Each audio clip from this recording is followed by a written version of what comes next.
Hello everyone, welcome back to my channel. Today I'm going to be doing a Q&A video. I'm going to be honest, there really is not a theme to these questions. These are just questions that I've mainly pulled from Instagram, things I've gotten asked via direct message over the past year. And most of them I actually respond to on Instagram, so the people who have asked those questions have already gotten replies, but I figured that some of these things might be topics or questions that other people have, so that is why I'm filming this video. So let's jump into it.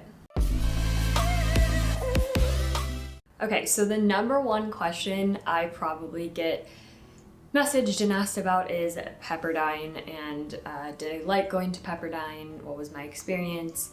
And I filmed a ton of videos talking about the specifics of why I did not like it, why I had a bad experience. So if you're interested in more so the details, if you search my YouTube username Denalen_Pepperdine, most of the videos come up.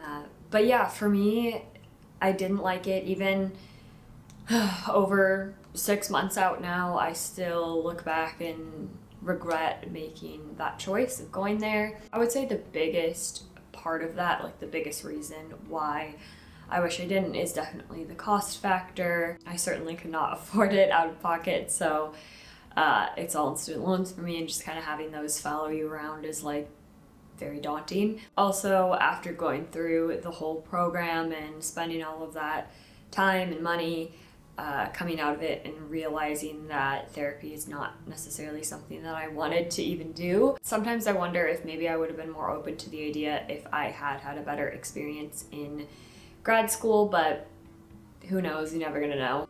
And another thing was I just felt very unsupported by most of the staff and faculty. I want to be clear, I did have a few good professors, and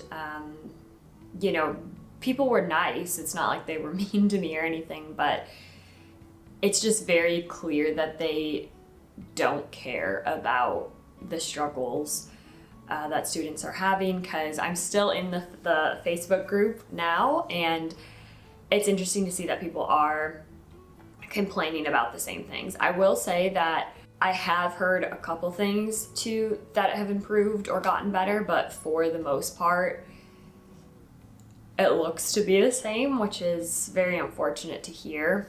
I also did do the online program, so I wasn't on campus. I didn't have access to any of those resources, but you still pay for them in your tuition, which is fun.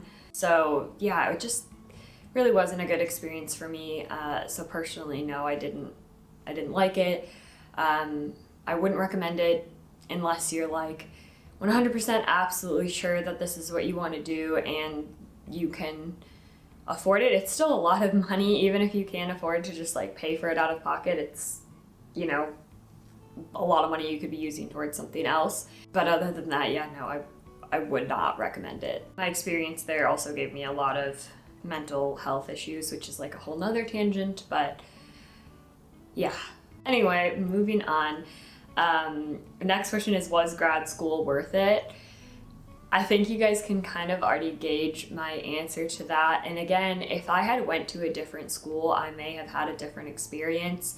My undergrad I loved, and I'm definitely glad that I went there. So perhaps if I had gone there, then I would have said yes to this question. But for me, no, probably not. It's hard to say, because I'm really happy with the job that I have now, and I don't know if I would have fallen into this job. The job that I have now does not require a master's degree. The master's degree is preferred, so it's definitely helpful, but it's hard to say that I completely wouldn't want to have my graduate degree, because that's part of the reason why I fell into this position that I'm in. But overall, if I'm looking at it for a long-term perspective, I don't see myself utilizing the master's degree to its full potential, I guess, in the future. So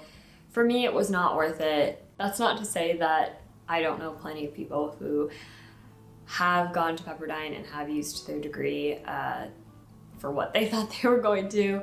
These are all just my personal opinions and experiences that hopefully someone can learn from and take. And I've also gotten a lot of messages, even if people aren't like changing their decisions because of me, which is definitely not my intention, but I've gotten a lot of messages of people being like, oh, like, I'm glad that you posted these videos because it makes me feel like not as alone in the struggles that I'm going through. So if that's all you take from these videos, I am happy and satisfied with that. Next question, why don't you still want to be a therapist? As I briefly talked about, a part of it might have to do with what a bad experience I had in grad school. Sometimes I question if that, like, therapy in general is ever what I really wanted to do. When I started undergrad, I was very unsure. I actually went in originally as a nursing major. I was very unsure about what I wanted to do. I switched to sociology at one point and then went to psychology because I didn't want to be like a caseworker, and in my mind that was, at the time, the only thing that I thought social workers or sociology majors could do. I know I was very naive, and that's the thing, is I didn't take the time to really think about what it is that I wanted to do or the path that I wanted to take. I also felt like most of my other friends had a pretty set plan of what they wanted to do, and because I didn't, I felt like I needed to like make that decision very quickly. I don't regret getting like a bachelor's in psychology, and the one thing that I always knew for a career is that I wanted to do something that helped people. The hard thing with therapy is you don't really get to try it until after you finish grad school. That's like when you start your internships. You can't even do anything that mimics what that's like until then. So I just didn't know. The hardest things about it for me is I recognize that how I feel I'm helping people is if I can like physically provide something for them, whether that be physical objects or advice. And therapy is kind of tough because although yes, at times you do give advice, it's not in the same way. A lot of times it's just kind of talking the client through things to get them to come up with what they think they should do. It just doesn't satisfy me enough. That being said, I want to emphasize that therapy is very important. I know a lot of great therapists. I think that there's people who are good fits for this job and there's people who would be better at something else, and I'm definitely the latter. I love interacting with people and being a support system in the way that a therapist is. It's just the sit down sessions and the not knowing when it's going to end is another big thing for me of like, I like having a to-do list. I like being able to check things off and be like, okay, this is accomplished, this is done, we did this, and like to reach an end goal. And with therapy, yes, you're working towards that, but you never know when that's gonna happen because everyone's so different and the progress is different. So the ultimate reason why I don't want to do that is it's definitely not as satisfying as a career for me as I thought it was going to be. Next question, are you licensed now after graduating? I get this question so often and the answer is no.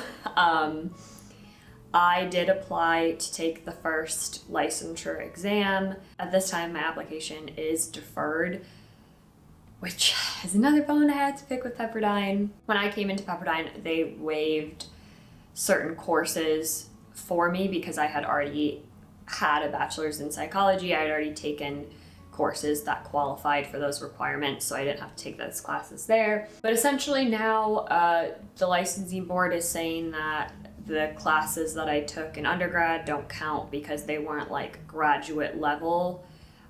I'm hoping that the whole thing is just like a miscommunication, but honestly at this point I'm not sure. So we'll figure that out. I was questioning whether I even wanted to take the exam or not, knowing that I didn't really want to use that certification or that license, but I probably was going to if I could have, just to do it, just to have it. I mean, if I don't pass, whatever, like at least it's not the end of the world. And if I do, great, cool. It's like another thing that I have.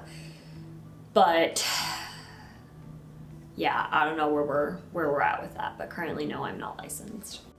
Switching gears a little bit, this is just, I've gotten a lot of questions about like how I like living in Chicago, and I finally gotten to a point where I do like it. It feels like home, mainly because I stay in the same few areas, so I finally know where everything is. Well, kind of.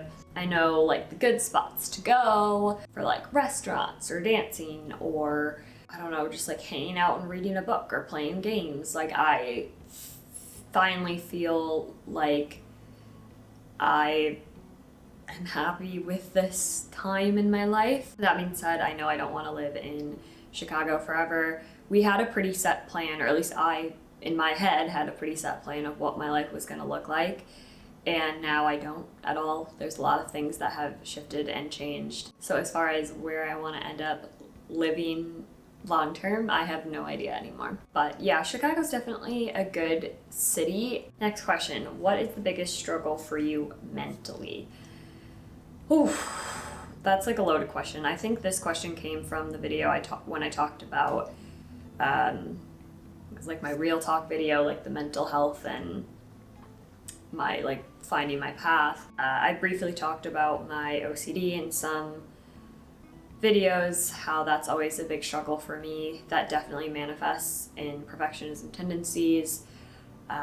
If I don't feel like things went well, especially if I'm at like the peak of stress, I don't handle it well. It mainly just, I have a lot of mental breakdowns.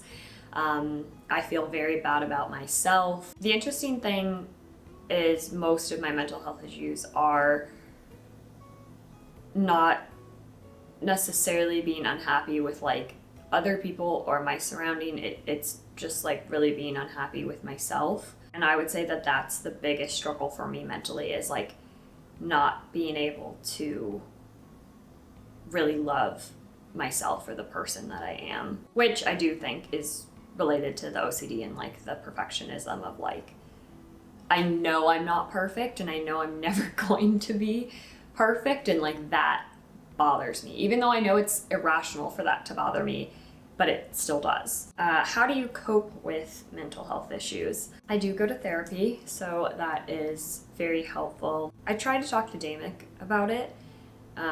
Honestly, I don't talk to many other people about what's really going on. Like I'll bring it up every once in a while, but I think I do have like kind of a fear of being like annoying or a burden or negative, so I really try to keep it to myself, which is not healthy. Don't do that, you know, seek out your support systems. But yeah, it's definitely something that I'm working on, finding where those boundaries are. Another thing that I need to be better about is setting boundaries in general with people in my life and like work, and just making time to actually do things that improve my mental health.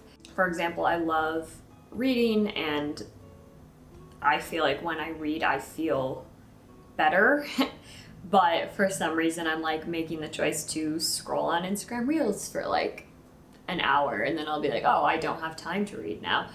And so I think it's just consciously like making better choices, because I know that like social media is not, for the most part, makes me very unhappy and very depressed. So I guess those are my main things that I need to do that are helpful for me. Next question is, if you could go back and change one thing in your life, what would it be? I guess going to Pepperdine.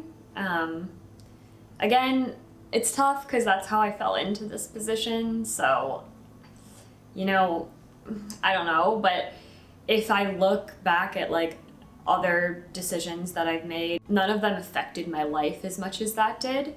So I'm not gonna sit here and say like, oh yeah, every other decision I made was like great, but that one definitely like had the most negative impact on my life. So if I had to choose something, it would probably be that.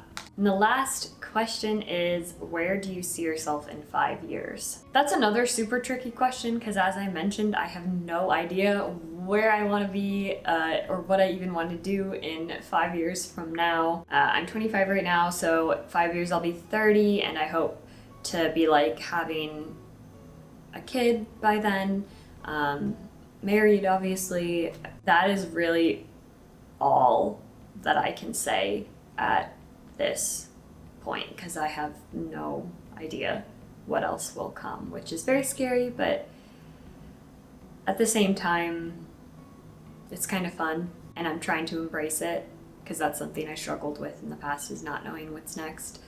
And I'm trying to just really focus on being okay with not knowing. Those are a lot of the main questions that I've gotten. I hope that you guys enjoyed this video. If you liked it, please give it a thumbs up. If you would like to see future videos, please hit that subscribe button below. And if you guys have more questions, feel free to comment on this video or direct message me if you'd prefer. But I hope you guys have a good rest of your day, and I'll see you guys in the next video. Bye.